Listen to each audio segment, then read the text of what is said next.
Machiegni Chenro mari mar Kuku Mar Wach achiel kachiel tipo mari ma piny luneno Lolwe TV gini en maro nowacho mar mondo bino kelne Woman Rep ne Roma Kisumu County ma wuok office Mheshimiwa Rosa Kinyi Buyu na kele kanogo kudumbaka nowacho mondo bina manyo jogi kuma ochunga Mheshimiwa Grace Akumu na kele kanogo kudumbaka nowacho mondo bina wakelno Mheshimiwa Doris Ombara ne wakelo kakenogo kudumbaka uno ne benda kelo no kairi Mheshimiwa Beatrice Atieno wacho ni wuok ko mondo mi manyi komire mar bedo kaka Woman Rep e county ma Kisumu inyalo miye mbolo mari koso inyalo miye romo koso podi kaachiel kod gine Roma ochungi wakete piny wago kod mbaka wapenje konyalo koso konyal live Chenro mari mar Kuku Mar Wach nyinga en Haron Otieno machiegni tipo neri Mheshimiwa Hidanadi adhi maber ahinya erokamano ahinya erokamano ahinya rwaka kae kawuono awachi ni happy new year kosi nikech ana romo kod etielo mokwongo nyaka nene pok romo gani wanyalo wacho ni happy new year Yes. Bwana sifie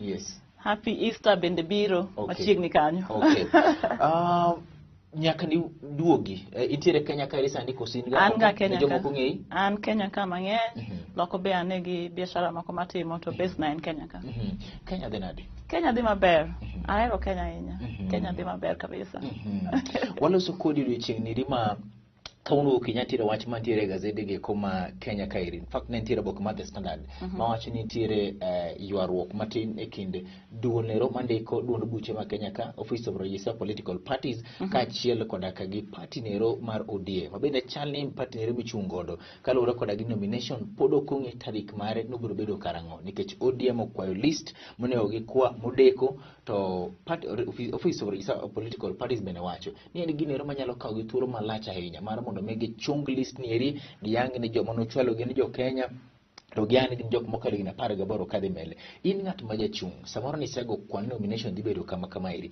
gini chandi kusok chandi gino chanda ahinya kendo chando chunya nikech wang'eyo ni waseikre kendo jopiny osewacho jopiny neno jok ma gidwaro kendo jopiny oikre to abe nasesomo wach no endo to an anyalo wacho ni mana mapuok ni mano jo party loso kendo adwa weyo lwet jo party mondo ka giseloso kargi kono to ginyiso nyisa tarik mitime nomination to jopiny ogone ji kura obiro seche gi kuma nentiere weche mag direct nomination mane duond buch siasa mar yeme dwaro mondo mi otim in fact nonego bende chakore kawuono e ruok tich moko waneno ko chakore godiochieng' okang'e ni ineno nade pachi wach mane chiwo otiko mag nyalodia ka direct nomination ineno nade direct nomination to sani aneno ka en gimok nyal bet maber ahinya nikech en gima will demoralize voters gimomiyo awacho ni demoralize voters ka wamanyo jopiny ni mondo many kaka ginyalo kawo kar go kura mondo gibed gi voting registration ne wago piny ne jopiny mondo obed a voter to kise encourage somebody ni obed a voter baja piny bende oseneno ng'ama dwaro ni ng'ani modwa tere loch kendo ko magi that right seche moko ok ber makata kapo ni ine mwach ni mondo mimi kod ODM ok nyal kawo kato ko miya takawo you know I can't refuse it but I would agombo kabisa ni mondo wachak miyo jopiny obed gi their right of voting mondo we can be very sober wabed gi sober mind maka wanyisi ni dhigo kura tidhigo kura to be kura michiwo no endo wa respect ang'o miyo orach ni kimiye ng'ato to ber ni kini mimiye ok orach na ahinya kimiye ng'ato atemo wacho niya direct nomination ticket niendi demoralize our voters en ng'amo litna en voters ma waketo ma wasechako manyocha wapangre ka wagombo ji ni owuog oko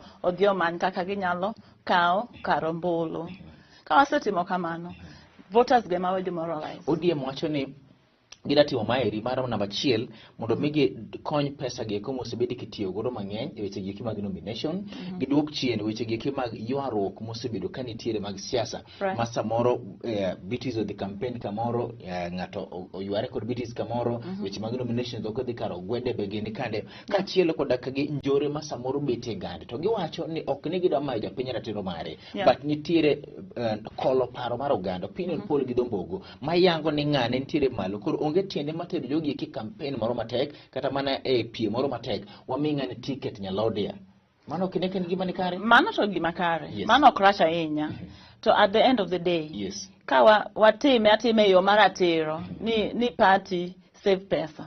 Sani pesa teke piny kaendi. To ka gima party nyalo timo smart bo save pesa.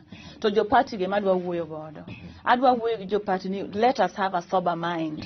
Kata ki yiero ng'ato ni miyo direct party no endo. Let us have sober mind ni iyiero ng'ama ber madhi konyo jopiny nikech jopiny gi ema watiyo negi. Koro anto kanya nyalo wuoyo mana gi jo party.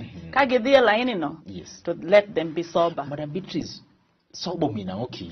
Sober biro ng'ama wiye leo.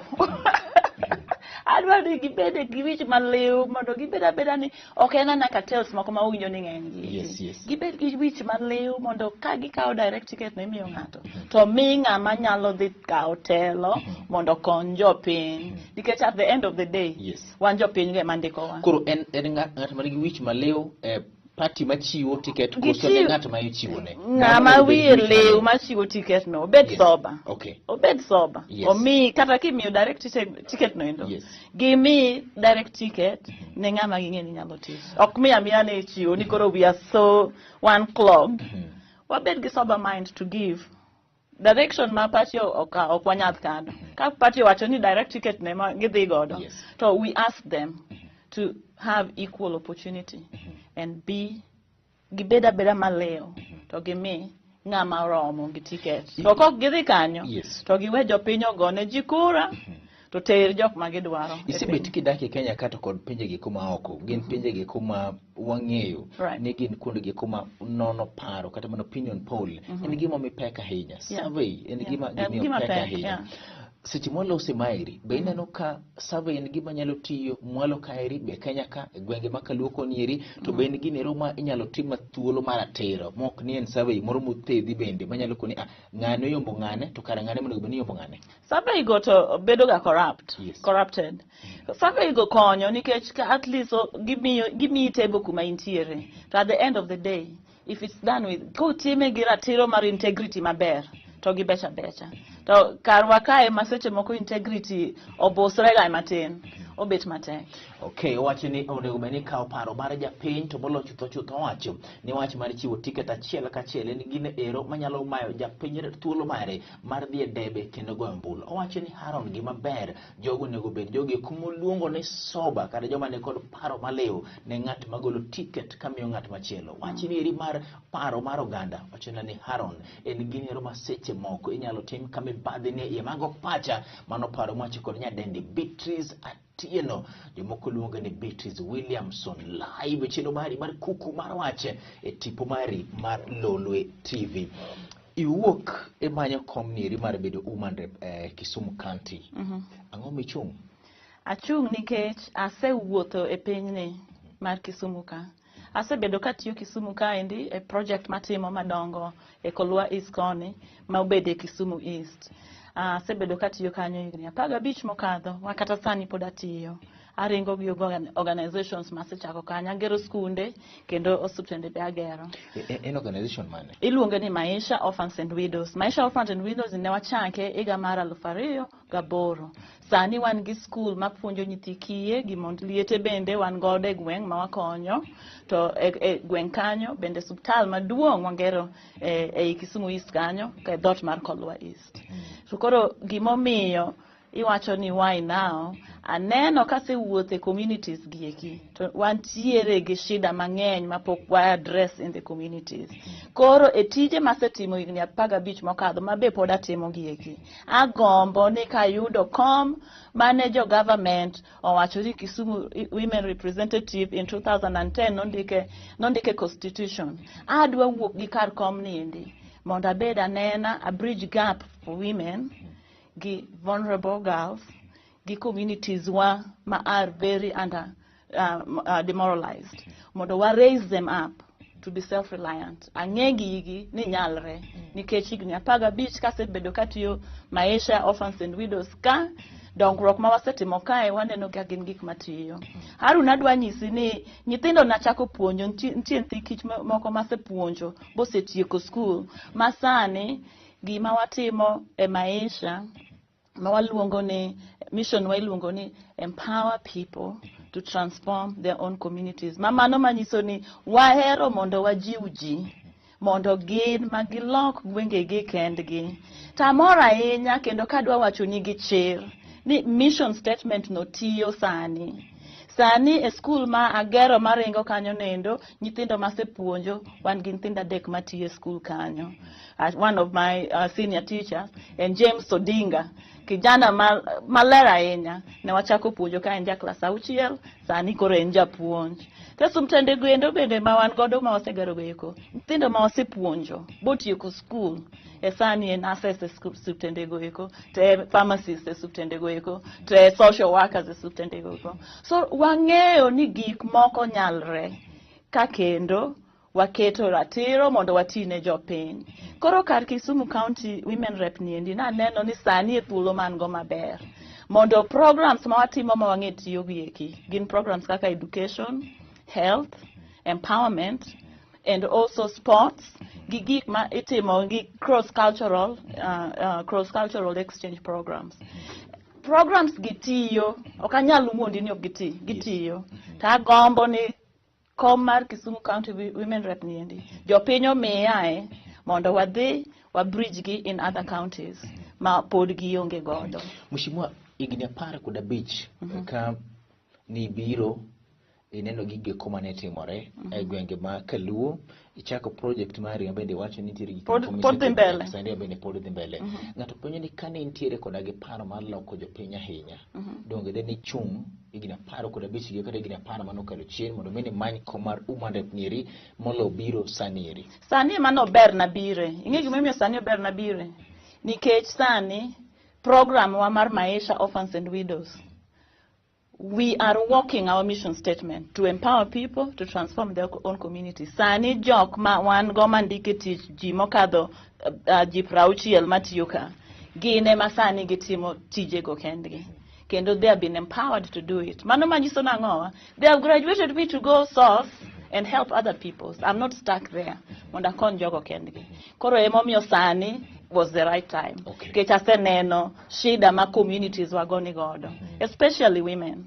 Kabisa. Adwa bedo their great ambassador to sit on the round table to address the issue of women. Mang'eyo ni wase address mang'eny kolwakai. Adwa tere other sub-counties. Mise mari martelo enang'o mheshimiwa? Wachane mano kendo. Mise mari martelo enang'o mheshimiwa? Mission mara martelo en mise. Yes. Translate na mano matin. Yeah. Chenro mari mar Kuku Mar Wach kawo yio mara moko kawa duogo telo mar ariyo mar chenro mari mar Kuku Mar Wach onyisane Haron gi chir kong'io wang'atiro wacho ni Haron ochopo sa ma ire sa mondo miyo bini kech wasetembo gige ki Ekolowa East manitiere e East constituency moneno gige koma nyalo timore. Wacho ni mae momiyo biro mar mondo miyo bed loko ngima mar japiny inyalo tude koda gage siganero manogo kod mak gore oludha kane ndiko buk mar Coming to Birth manogoyo sigana mar nyako matin Pauline manochako ne donge kor gweng kacha gik mane timore dale kolo gweng ne gin gige eko manomiyo en bende noparo Kenya dala. Kata kamano sama nogole kama goro de bedo ndiko bugniri nodhi mbele manochopo nyakebo makano taya kane liel bugno rumo kane nyako mapache nolokore wang'e nolokore kachiel koda gi neno mare kaka nodwa ng'iyo piny dibedni en bedo sewuotho penye ma ok duogo gi wang' mopogore mondo miyo ng'i koso live chenro mari mar Kuku Mar Wach. Nyinga en Harun Otieno bang' nyere machoke na modho pinga mar ndim tielo mar ariyo.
live chenro mari mar kuku mar wach sechegi koma modho piga mar ndimbo Mheshimiwa Beatrice Atino Chieng onyisa ni Haron ng'eni an bende kacha koche ni kizungu ma iye mamalo kandi bende nyalo chandi matin mani me in bende kik mondo me wach na dholuge koma iye ahinya. By the way, mano bende mit mar dholu nitiere gik moko mathoth ahinya mantiere makata mana ana wuon pod nyaka puonjra mondo mi agomba kod meya dende Beatrice Atino Chieng bende wuok mar manyo komniri mar Woman Rep e Kisumu County. Wakete ratil batelo onyalo koso konyal e penjo maduong' #abito e komtelo.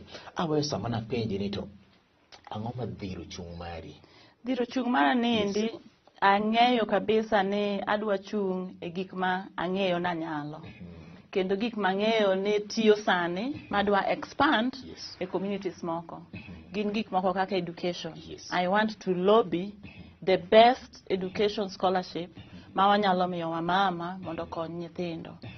Bursaries ntiere government offices waka mantiere bursaries mang'eny. Adwaro na lobby the best bursaries. Mantindo manego yud bursaries go ema yudo. Ok ni jok manyalo ema pod yudo gi. Koro mane ma wacho ni nadwa bedo ambassador mar wa mama gi mar nyithindo gi mar youth e communities wakaindi through seat mar Kisumu County Women Rep nindi. Kendo gik mothena kae madwa ringo godo gin gik moko kaka health. An ng'ama ohero health ahinya kendo asegero nyaka osuptal masegero kata kapok adonjo e siasa.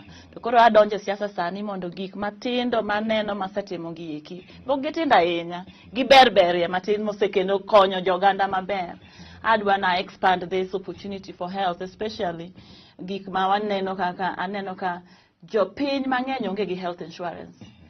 NHF card ma wayudo mana gi siling 500 niendi. Ja peng ma ja boda boda onge okonyal afford health insurance. En pesa mang'eny. To ineno ka wa mama mboga adwa dhi e marketplaces to restructure kaka how can this wa mamas matiyo matek gieki gibede gi benefits.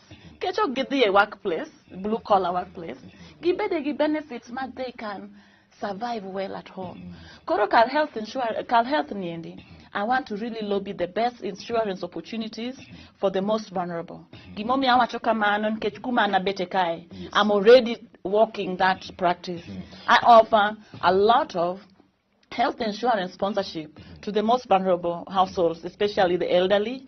Wa mama ma konyo ntiki gi monjire angado ni health insurance ma sponsor gigo machulo. To koro jok matiyo ma bende ni e pesa gieki. If we improve, kawa improve businesses gieki. To wapuonjo gi ni it is important mondo ibed gi health insurance. Dong nyithindo go konyere sama gin go iko. Koro towards health, we want to make sure ni we improve on that. Okay, adande mondo bed mithuolo mar wacho na gige koma moko bende ma igeto matimo ne jo Kisumu, lakini kapok abiro kanyero. Mheshimiwa ntiere dhulu moro mwacho ni sembe ipimo kod nyamin. Pimo gimoro ma ng'ato dwa timo to ginero ma ng'ato setimo. Isewacho gige koma isemulo matin e Uganda. To isemana keto wi e Kisumu East kende ko sebedo ketimo gi e Kisumu County magima. Wasebedo ka watimo gigo Kisumu East. To Kisumu County magima ama stakeholder. Nikech apuonjo nyithindo mokadho 1,000. To Beatrice emapuonjo. Beatrice emapuonjo. Mae pok wadonje siasa. Sani kuma wantiere ni apuonjo nyithindo mokadho 1,000. Mano manyiso ni Maisha Orphans and Widows wa sponsor nyithindo mokadho 1,000. Mosepuonj motieko bentie. To sani 2022 March 21st. Wan gi nyithindo program mokadho 1,000 ma puonjo pok adonje telo. Mheshimiwa kinyalo puonjo nyithindo moinga 1,000.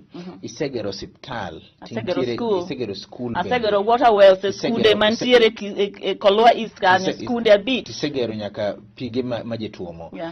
Unyiso ni itiere koda gi pesa ni moro. Why? Why? Because the gap is big. Corona be otieka. Koro gimomi avai because kadhi limo nyithindo mantiere skunde na mano investors gi jinyiso wani kelnwa maisha kae, kelnwa maisha ka, kelnwa dongruok ni kae. Ji osebedo ka luonga e sub counties. I can.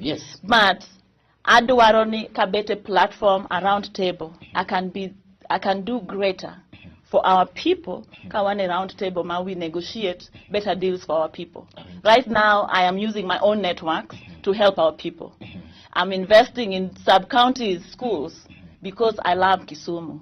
I am one of the investors bringers in here in the Kisumu. Kata Prof. Mosiep na Professor Nyong'o is a good friend of mine. Asekelo investors e office kanyo mang'eny.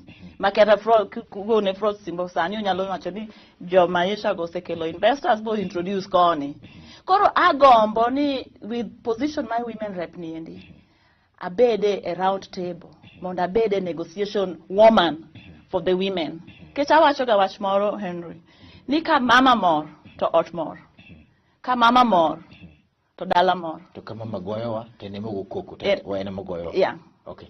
Mheshimiwa kopogore koda ka giweche gik mag somo mwacho chande kachiel koda ngima geko ang'o kendo ma ng'at maneni kawuono ni eri nyalo wacho ni oyo Mheshimiwa Beatrice Akinyi Atieno ni eri ene monega gone kura odhi loko ngimana kata kikamie kura na onge kod agenda mara e mesa mare agulu mari mar telo ting'ang'o mopogore koda giki agulu maduong' mar small businesses SMS for SME for the women nikech mana kata gik mineno watimo agenda na gite there are things I am already doing.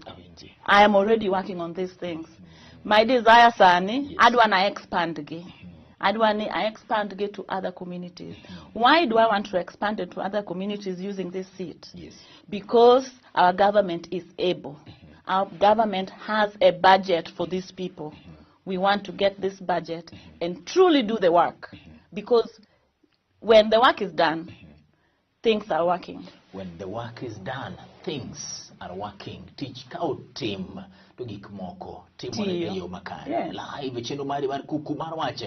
Nyadendi Beatrice Atieno Ochieng. In fact, when you say Chamano Agamo break, you chand ni nyaka med nying mar Ochieng no kanyero. Chenro Kuku Mar Wach. To nikejo chungo manyo komniri nyaka wakete kaidi kendo penje gige kuma itudo koda gi manyo komniri. Sani yuak nitiere ni joge kumo chung mamanyo kombe magin jok mamine. Ibuogo ngima gi ncha na loso kod Mheshimiwa Gladys Wanga en human rep Homa Bay County manyo komar governor. Unyisa ni haro nitiere luoro ge kuma geto ngima mag ji. Enadier because women are vulnerable.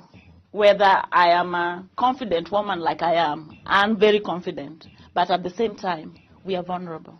Corona gombo ni jo serikal. Okay, le arito maratero for the women that are running for any position. Mondo, even the men that are running for any position, in the woman ma is your competitor. Wabede urujora tiro mondo, we protect the women. If I'm protected, I can have the strength to protect other women. Ineno. To sani ka wadwa ketre kor wakata gi jok ma tycoons ma wan gode pap gieki. Ok nyalre. Koro mano gini wacha dier. Wagombo ni serikal. Okay, no protection moro matin. Mondo, or lower the pressure just a little bit. Because as women, while I am confident like this, a papka to not vulnerable. Lakini kilo sewe chigiki magbedo tycoon, negedwok pay matin. Inyamide ni kaka chiel kum tycoons, koma joma nyo women rep. Want to come our women rep ni to abito network to ne wasiti kregodo. Jopinyo se ye. Jopinyo se ye. Wan wadrito manani, wadonje pap, wa expand teach. Nkech sani pod watiyo. Okwa mai ni koro kawa chako teach. Dwe maraboro. Watiyo sani, kuma wantire sani, wig niendi, tarik on Thursday 24th, tarik prarioga ngwen, wan ki free medical camp in Seme.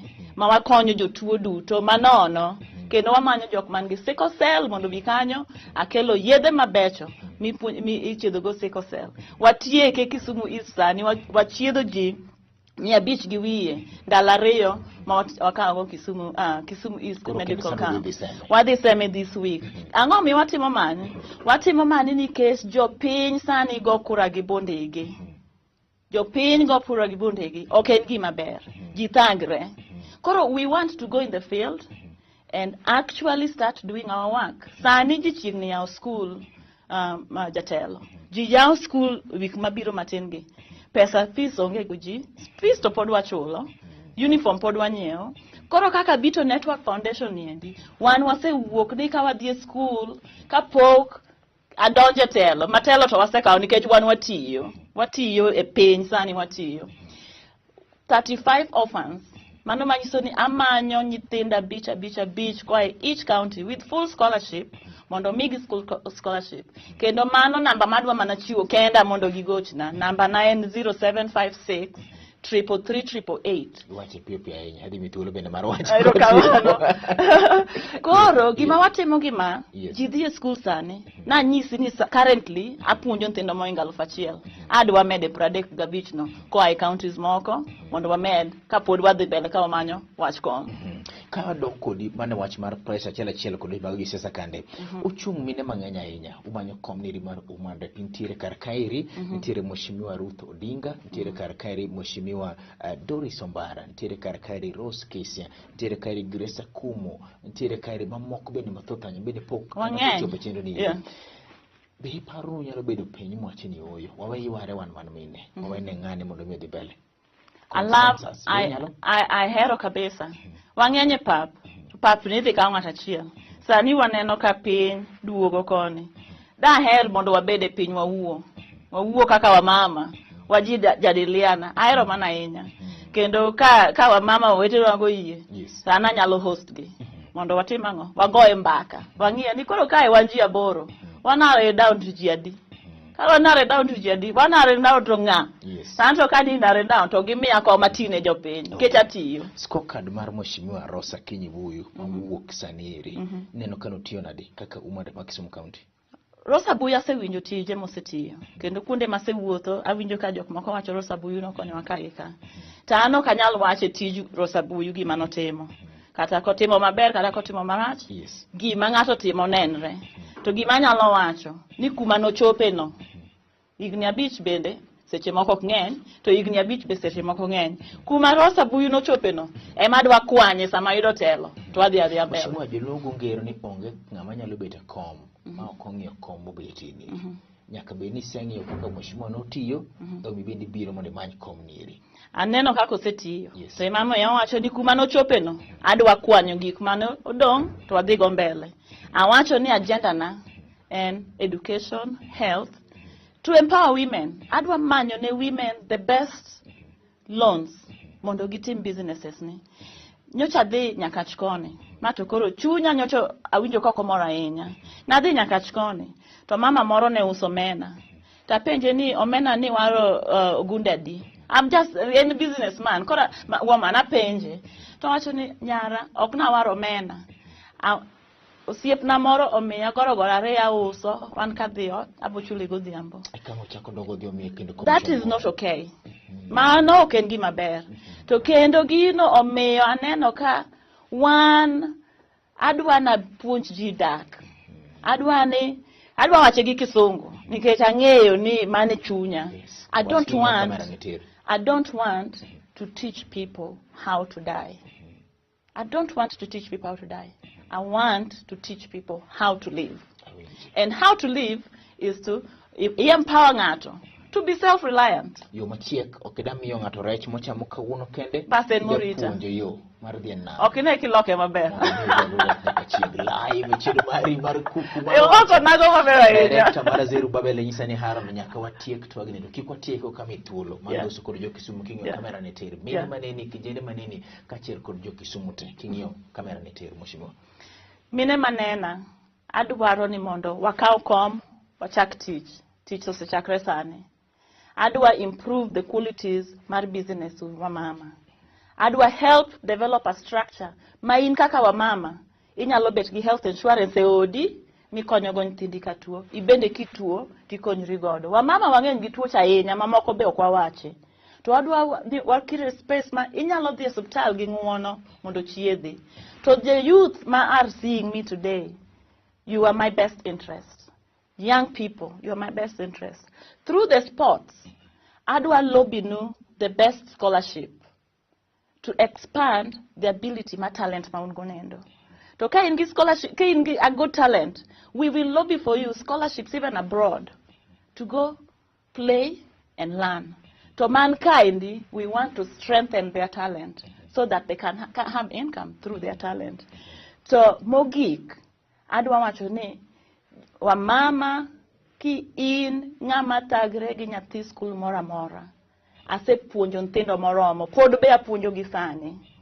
To gima adwa wacho niya, kumiya kom mar Kisumu County Women Rep niendi, adwa lobby ni the best bursaries that we can get here. My goal is to every 1 year, well, youth bursaries, full bursaries for 5,000 people, most vulnerable, and kids that are orphans. To mogik, what they made, they get scholarship. Koro wa yudo bursaries kai wapunjo nyithindo locally, to wamanyo gi scholarship gi dhi somo loka. Those things are possible. Okanyal bet kai ni adwa wuno ni kimiya kom tadhi loso ni ndara moro mokethre but dalani cha. Mano responsibility of the government. Miya uru kom, wachak tich, address issues it's hurting us. A villages punde ma wantiere go. Chiko wach kok yudo ticket mar ODM. Timo nango? Kaka yudo ticket mar ODM, wan tich pod wadhi go mbele. Atiyo sani to pod wadhi go mbele tiyo. Timi yiero tarik 10 dwe mar 8 ok in umande ma Kisumu County. Timo nango? Ere kaka okan umande ma Kisumu County. Nyalo timore. Waseyudo telo. Okay. Wan wang'eyo ni wadhi chako tich sani tarik 9 dwe mar 8. Teach them bell. Kizungu wachini failure is not an option. It is not. Chenro mar rem onge e doge mano nyadendi Beatrice Atieno Ochieng live chenro mari mar Kuku Mar Wach chenro namba 1 to giko mag siasa kachede kod telo makare e tipo te magonagi. Erokamano ahinya kuom keto wanyime molo chutho.